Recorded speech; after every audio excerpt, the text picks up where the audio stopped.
soit sur vous tous. Au nom de Dieu Tout-Puissant et de nos ancêtres méritants, je vous adresse mes plus profondes salutations. Je remercie les officiels russes pour leur invitation et pour l'organisation de cet événement. Et je salue chaleureusement tous les députés africains qui sont venus massivement pour cet événement. Je vais essayer d'aller droit au but, comme à mon habitude, au nom de tous ceux qui nous suivent, au nom de tous les Africains qui se reconnaissent en notre parole. La thématique d'aujourd'hui est le néocolonialisme de l'Occident, comment empêcher l'histoire de se répéter. Je ne vais pas vous cacher que l'énoncé du thème me paraît très restrictif, puisque lorsque l'on parle de néocolonialisme, on ne peut pas le limiter à une seule zone géographique. Le néocolonialisme est un problème mondial. Il y a en effet le néocolonialisme occidental qui est le problème numéro 1 de la planète, que nous combattons viscéralement, quotidiennement. Mais il y a aussi parfois d'autres néocolonialismes dont on ne parle pas assez et qui sont pour nous autres Africains souverainistes tout aussi problématiques. Et je pense qu'on ne peut pas parler de volonté de souveraineté sans aborder le néocolonialisme dans sa globalité. C'est le discours que je tiens en Afrique et je ne vais pas changer de discours parce que je me trouve aujourd'hui à Moscou. On ne peut pas parler de cette thématique de comment lutter contre le néocolonialisme sans contextualiser au XXIe siècle l'époque, la période dans laquelle nous vivons, sans parler du système globaliste que nous connaissons. Le XXe siècle a vu l'affrontement entre deux blocs, le capitalisme d'un côté et le communisme de l'autre. Lors de l'effondrement du mur de Berlin, l'Occident a malheureusement gagné et le capitalisme est devenu une sorte de religion mondialisée, connaissant son ultime forme à travers le néolibéralisme économique et sociétal. Le néolibéralisme économique est devenu quasiment une religion mondiale, de telle sorte que tous les pays du monde, même ceux qui critiquent l'Occident, ont fini par intégrer ce système économique comme étant le leur. Un autre néolibéralisme, par contre, est devenu beaucoup plus critique pour bon nombre de peuples. Le néolibéralisme sur le terrain sociétal. Un néolibéralisme qui impose sa vision du monde, la destruction de la famille, la théorie du genre, la destruction de tout ce qui a trait à la spiritualité et à la religion, et la propagation et la promotion du matérialisme. Face à cette arrogance occidentale matérialisée et illustrée par ce courant, beaucoup de pays ont décidé de se lever pour résister à l'arrogance du monde unipolaire occidental.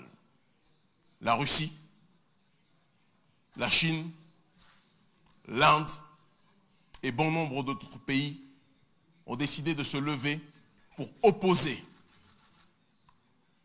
pour donner leur veto face à la volonté de l'hégémonie du système occidental. Et c'est donc au milieu de ces deux blocs, de ces deux pôles, l'Occident d'un côté, qui veut un monde unipolaire, et les autres pays tels que la Russie, la Chine, la Turquie, mais aussi l'Iran, qui veulent un monde multipolaire, que la guerre des mondes se déroule. Et au milieu de ces deux blocs, l'Afrique est en réalité le terrain de prédilection de l'affrontement entre ces deux mondes. L'Afrique est par conséquent, qu'on le veuille ou pas, une nouvelle fois, l'arbitre de ce monde.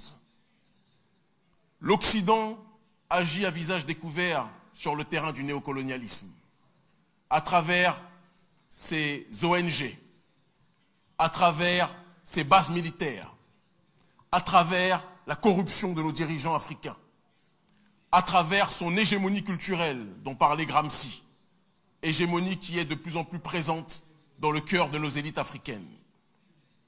Et face à cet Occident, d'autres partenaires viennent en se présentant comme des amis, la Russie notamment, la Chine aussi, et d'autres pays, en déclarant qu'ils veulent nous aider à lutter contre ce néocolonialisme. et nous les remercions.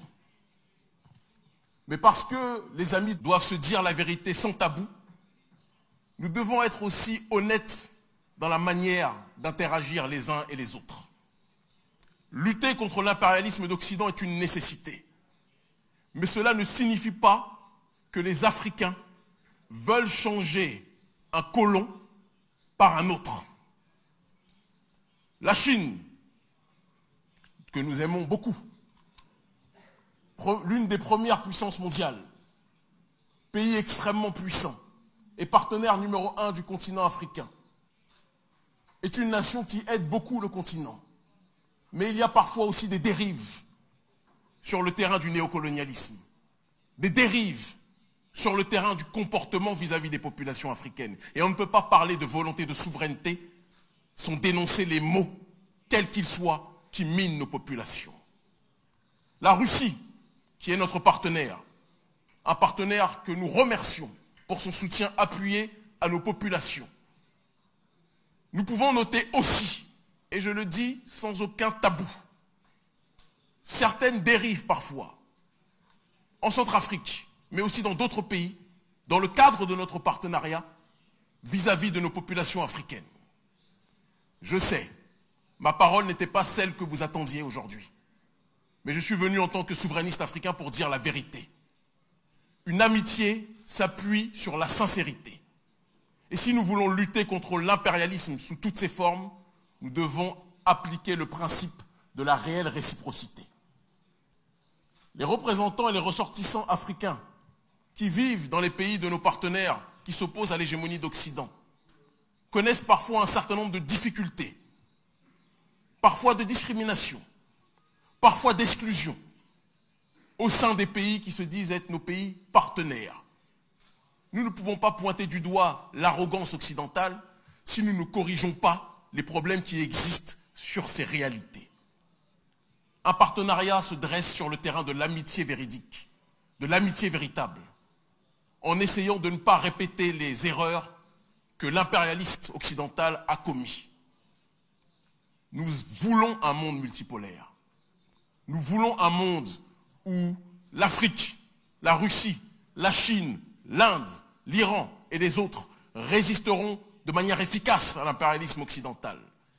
Mais nous combattrons avec toute notre force, toute entité, toute force politique qui pensera que l'Afrique est un terrain où on peut se servir sans respecter les populations. Le XXIe siècle est le siècle d'une nouvelle génération africaine qui veut le droit à l'autodétermination et qui n'acceptera jamais le changement de colon. L'Afrique libre ou la mort, nous vaincrons. Merci infiniment.